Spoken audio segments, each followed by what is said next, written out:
घरेलू हिंसा अधिनियम। देश में बड़ी तादाद में महिलाएं घरेलू हिंसा से पीड़ित हैं।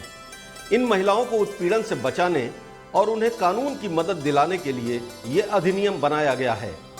शारीरिक उत्पीड़न, महिला की गरिमा का उल्लंघन, अपमान, उपहास, गाली देना या आर्थिक दुर्व्यवहार जैसे व्यवहार घरेलू हिंसा कहलाते हैं।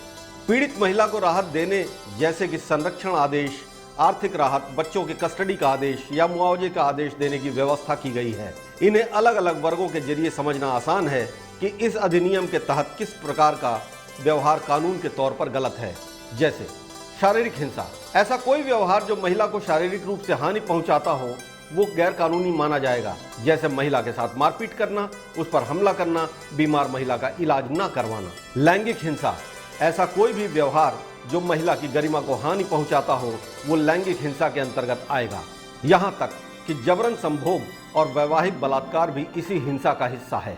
मौखिक और भावनात्मक हिंसा, ऐसा व्यवहार जो महिला का अपमान या तिरस्कार करता है, जो संतान न होने पर अपमान करना, मजाक उड़ाना, मौखिक और भावनात्मक हिंसा माना जाएगा। आर्थिक दुरुपयोग, किसी भी वित्तीय या आर्थिक संसाधन जिसकी महिला कानूनी रूप से हकदार हो उससे महिला को वंचित करना आर्थिक हिंसा माना जाएगा।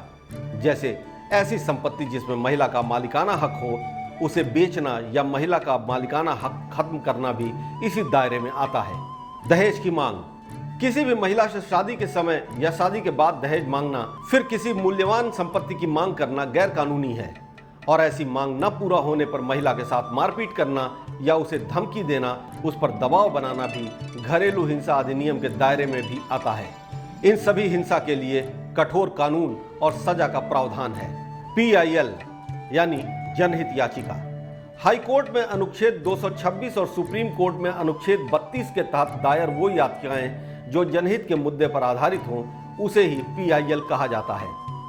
अगर किसी एक आदमी के अधिकारों का हनन हो रहा है तो उसे निजी यानी पर्सनल इंटरेस्ट लिटिगेशन माना जाता है और अगर ज्यादा लोग प्रभावित हो रहे हैं तो उसे जनहित याचिका माना जाएगा। याचिका दायर करने के दौरान ये बताना जरूरी है कि किस तरह उस मामले में लोगों का हित प्रभावित हो रहा है। PIL दाखिल करने के दो तरीके होते हैं। एक तो पत्र द्वारा, यानी आप जिस मुद्दे पर PIL दाखिल करना चाहते हैं उसे पत्र के माध्यम से हाई कोर्ट या सुप्रीम कोर्ट में भेज सकते हैं।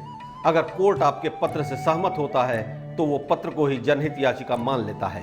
इसके बाद संबंधित पक्षों को नोटिस जारी होता है और याचिकाकर्ता को भी कोर्ट में पेश होने के लिए कहा जाता है। अगर याचिकाकर्ता के पास वकील न हो तो कोर्ट मुहैया कराती है। दूसरा तरीका है वकील के जरिए जनहित याचिका दायर करना। इसमें वकील आपके लिए याचिका तैयार करता है। याचिका में कौन प्रतिवादी होगा, किस तरह से उसे ड्राफ्ट किया जाएगा, इन मुद्दों पर वकील की जरूरत पड़ती है। जनहित याचिका दाखिल करने पर कोई फीस नहीं लगती। इसे सीधे काउंटर पर जाकर जमा करना होता है, लेकिन जिस वकील से इसके लिए सलाह ली जाती है उसकी फीस देनी होती है। एक और बात, PIL को ऑनलाइन दायर करने की कोई व्यवस्था नहीं है। FIR, किसी आपराधिक घटना के संबंध में पुलिस के पास कार्रवाई के लिए दर्ज कराई गई सूचना को प्राथमिकी या प्रथम सूचना रिपोर्ट या FIR कहा जाता है। यदि संज्ञेय अपराध है तो थानाध्यक्ष प्रथम सूचना रिपोर्ट दर्ज करने के लिए बाध्य होता है। FIR दर्ज करते समय पुलिस अधिकारी अपनी तरफ से कोई टिप्पणी नहीं लिख सकता, न ही किसी भाग को हाईलाइट कर सकता है।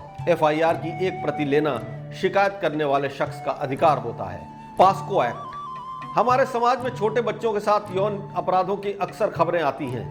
बच्चों के साथ होने वाले यौन अपराधों को रोकने के लिए साल 2012 में सरकार ने एक विशेष कानून बनाया जिसे हम पास्को एक्ट के नाम से जानते हैं। इस कानून में अलग अलग अपराधों के लिए कड़ी सजा का प्रावधान है। यह एक्ट बच्चों को सेक्सुअल हैरेसमेंट, सेक्सुअल असॉल्ट और पोर्नोग्राफी जैसे गंभीर अपराधों से सुरक्षा प्रदान करता है। जैसे बच्चों के साथ दुष्कर्म करने पर 7 साल से लेकर उम्र कैद और आर्थिक जुर्माने का प्रावधान है।